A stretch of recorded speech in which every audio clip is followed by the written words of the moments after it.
میری ایک ویڈیو کافی وائرل ہوئی ہے، یہیں پہ کھڑے ہو کے میں نے بنائی تھی، تو کہ دعا صرف دعاؤں سے کچھ نہیں ہوتا۔ یہاں پہ لوگوں نے پھر بار ویلا مچا دیا کہ بھائی یہ دیکھو یہ دعا کا منکر ہے، ایسے کر کے۔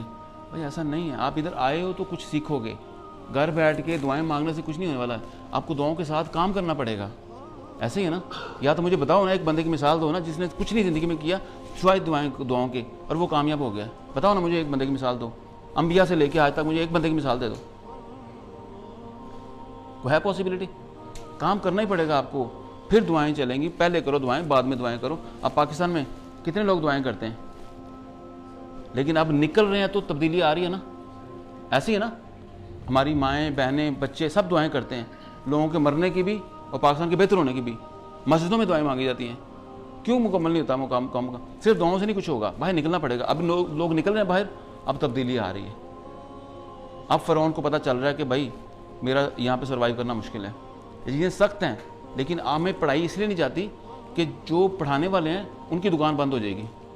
وہ صرف آپ کو رکھتے ہیں ان چکروں کے اندر، اور بھائی نہیں دعاؤں سے سارا سلسلہ چلتا ہے، دعاؤں کے پیچھے رہو۔ آپ کو باہر پریکٹیکل زندگی نہیں دیں گے وہ لوگ۔ میں آپ کو سمجھ آ رہی میں کیا کہہ رہا ہوں؟ وہ آپ کو پریکٹیکل لائف جو اصل زندگی ہے، جیسے اسوہ حسنہ نبی کریم صلی اللہ علیہ وسلم کی زندگی ہے، اس پہ عمل کرنے کا نہیں بولیں گے۔ صرف آپ کو خالی سوکھا عاشق بنائیں گے، آپ سے نعرے لگوائیں گے، آپ سے دعاؤں کے پیچھے لگائیں گے۔ یہ نہیں بولیں گے کہ ان کی زندگی جا کے جیو۔ انہوں نے کاروبار بھی کیا تھا، انہوں نے شادیاں بھی کی تھیں، انہوں نے بکریاں بھی چرائی تھیں، انہوں نے جنگیں بھی لڑی تھیں۔ وہ نہیں بتائیں گے آپ کو، صرف بولیں گے کہ ہمارے قدموں میں آ کے بیٹھ جاؤ، پیر و مرشد کے پیچھے بیٹھ جاؤ، نعرے لگاؤ۔ ایسا نہیں ہوتا۔ ورنہ مجھے بتاؤ، دنیا میں بہت سارے ایسے لوگ بھی ہیں نا جو اللہ کو نہیں مانتے، نعوذ باللہ۔ ایسے بھی ہے نا، کیا اللہ ان کو روٹی نہیں دیتے؟ کیا ان کے بزنس نہیں ہے؟ کیا ان کے کاروبار نہیں ہے؟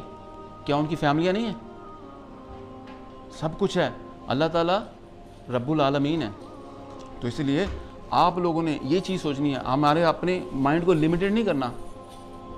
آگے بڑھنے کے لیے آپ کو ذہن کھلا کرنا پڑے گا، ایمان پراپر لے کے آنا پڑے گا۔ میں اکثر ایک بات بولتا ہوں، سخت بات ہے یہ، میں بول بھی دوں گا سوشل میڈیا پہ بھی، دیکھتے ہیں کوئی کیا کرتا ہے۔ عمران خان نے مسلمانوں کے ملک کے اندر مسلمانوں کو مسلمان کیا ہے، مانو اس بات کو، لیکن لوگ اس پہ فتویٰ لگائیں گے، عجیب و غریب باتیں کریں گے، لیکن نہیں، کیونکہ ان کی دکان بند ہوتی ہے نا۔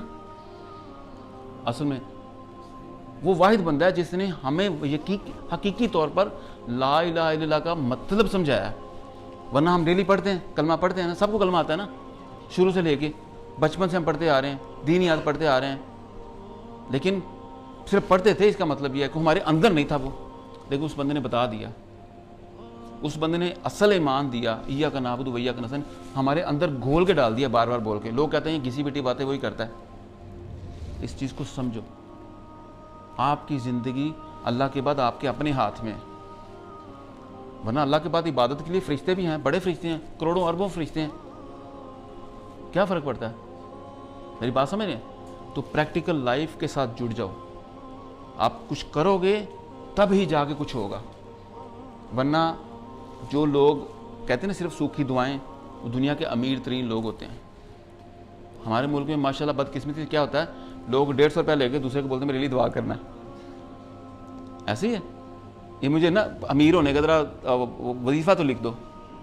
جو بندہ خود پھٹی شلوار پہن کے بیٹھا ہوا ہے، کسی سے ادھارے کپڑے لے کے بیٹھا ہوا ہے، کسی سے بی کے کپڑے لے کے بیٹھا ہوا ہے، وہ آپ کو 150 روپیہ لے کے، 200 روپیہ لے کے، 500 روپیہ لے کے، 1000 روپیہ لے کے صرف وظیفہ لے کے دے رہا، امیر کیسے ہونا ہے؟ تو بھائی پہلے خود تو ہو جاؤ۔ تو جو بندہ خود نہیں ہے وہ آپ کو کیسے امیر کر سکتا ہے؟